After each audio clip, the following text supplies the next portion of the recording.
अगर आप भी चाहते हैं नालिस्ट सेंटर के यूट्यूब चैनल से सभी कलाकार का ऑडियो वीडियो सबसे पहले आप तक पहुंचे, तो हमारे चैनल को सब्सक्राइब करें और घंटी के निशान को अवश्य दबाएं। धन्यवाद। तोरा वही दिना भगवान माई के कोख से नमहर क्या के भेजल कर, तू सब दिना नमहरे रह।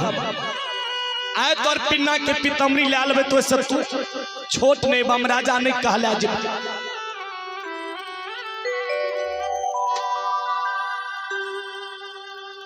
राजा महीना कोई सभा के बीच में शर्मिंदा जो हुए लागले, तो वो सभा के बीच में लछनबा कह दल के भैया सुन ले। आए वही सभा के बीच में कह दे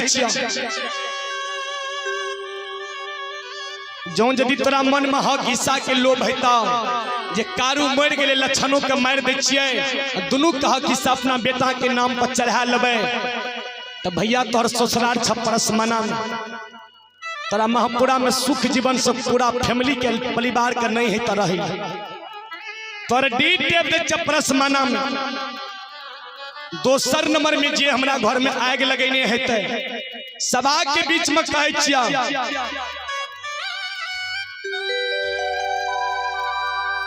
जे को हमरा घर में आग लगेने हेते तो वो गांव के नाम कह चाहो, गांव में साल में एकटा घर नहीं तो झोपड़ियों टा आग लागबे करता, जरबे करता।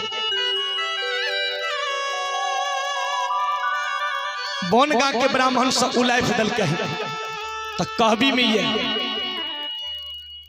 जो बनगा के ब्राह्मण से उलाप से बनगा जड़ गए।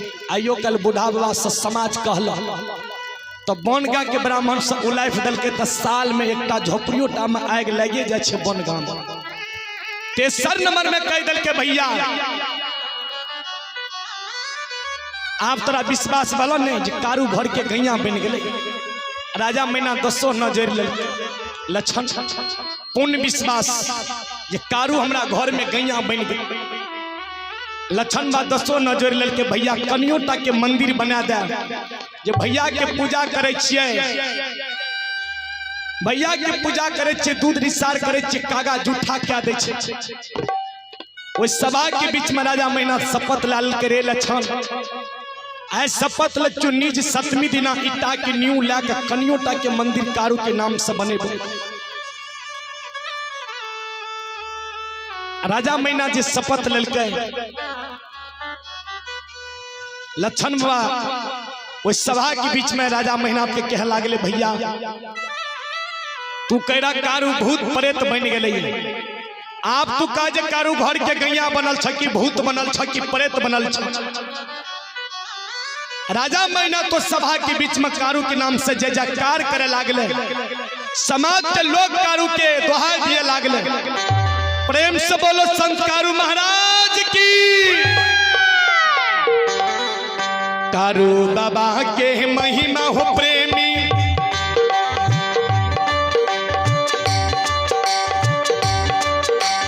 अगर में छलैया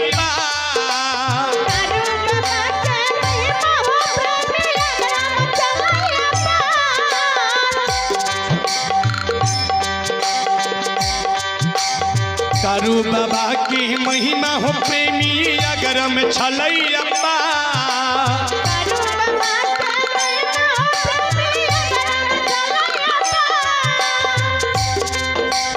जे कोई बाबा के दरबार जाय छे, जे कोई बाबा के दरबार जाय छे, मन के मनसा पूरा बोलो भैया राम राम।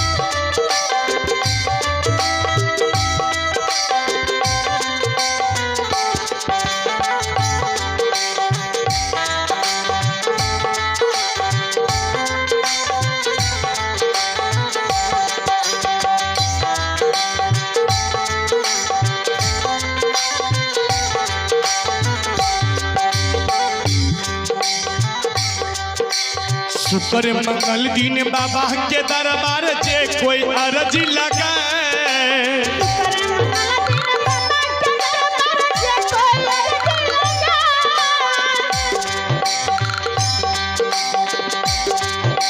शुक्र मंगल दिन बाबा के दरबार में जे कोई अर्जी लगाए,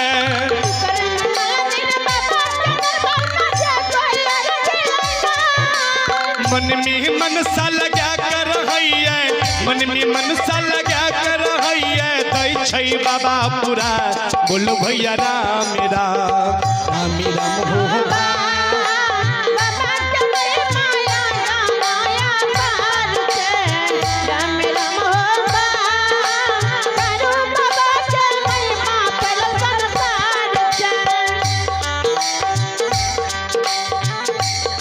वही दिन सभा के बीच में समाज के लोग कार हुआ के नाम से दोहाय मारे लगा। वही दिन से कार हुआ के प्रचलित भ गए, सब जग कार हुआ के सरा पर से मिट्टी उठा ले, मन में विश्वास रखे तो मन के मनसा सबके पूरा हुए लगा। अब चलो समय 4 बज गए और ये भी त्रुटि गलती भेले ते अपने से क्षमा करबे, पूरे मंडली क्षमा प्राप्ति छी। संत श्रोमी श्रोता बंधु हे मारी माँ भन बाबू भैया सब ध्यान दब।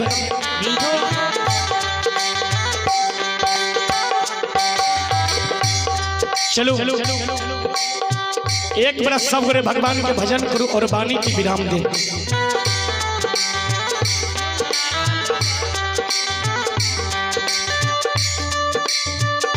मंगल भवनो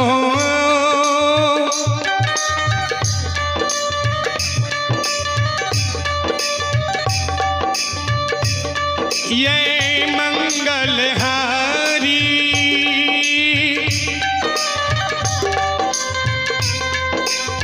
इंद्र भूषे दशरथ अजगे बिहारी। बोलो राम सिया राम जय जय राम। बोलो राम सिया राम जय जय राम। बोलो राम सिया राम जय जय राम। हुई है वही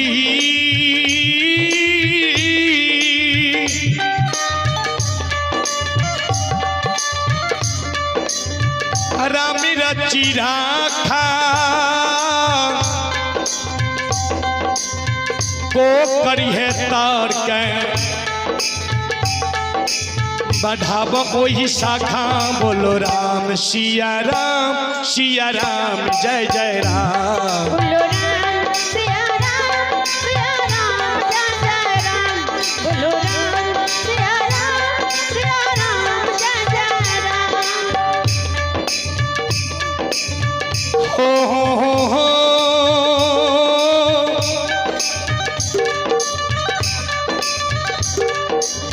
रघुकुल रीति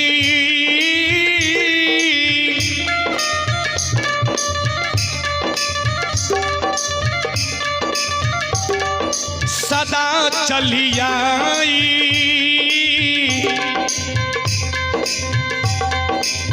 प्राण न जाई पर बचनो न जाई। बोलो राम सिया राम जय जय राम।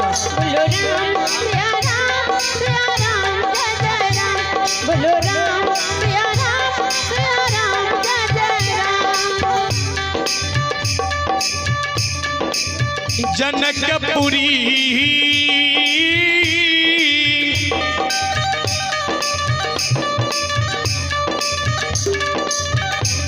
रघुनंदन आए, नगर निवासी दर्शन पाए। बोलो राम सिया राम जय जय राम। बोलो राम सिया राम जय जय राम।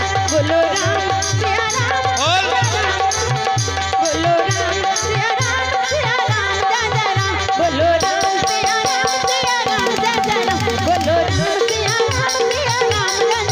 बोलो राम सिया राम